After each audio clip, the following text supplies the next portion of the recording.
Umengameli Cyril Ramaphosa uvule ngokusemthethweni isikhungo sokuqala sokuqeqeshela amakhono esibizwa ngokuthi iNelson Mandela Rules Training Academy esikhungweni sokuhlunyeleliswa kwezimilo eDrakensberg eKapa.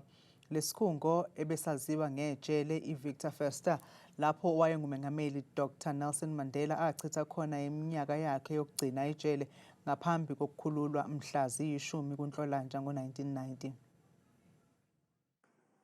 The Nelson Mandela Rules Training Academy stands as a powerful affirmation of the values Madiba stood for, but also the values that he lived by and that continue to guide our democracy to this day. Lesikhungo sizogxile ekufundiseni nangokuqeqesha ngamakhono eziboshwa ukuzilungiselela impilo yangaphandle ngemuva kokuphothula izigwebo zazo.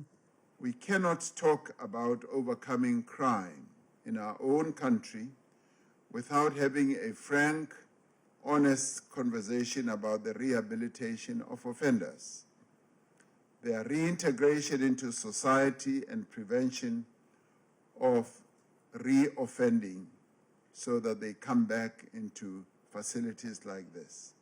Ungqongqoshe wezokuhlunyeleliswa kwezimilo uthi ukuqeqeshwa kweziboshwa ngamakhono kuzokwenza ukuthi zikwazi ukuzimela uma ziphuma emajele kunciphise nezinga lobugebengu. These skills are carried beyond the prison gates, enabling former offenders to earn an honest living upon release.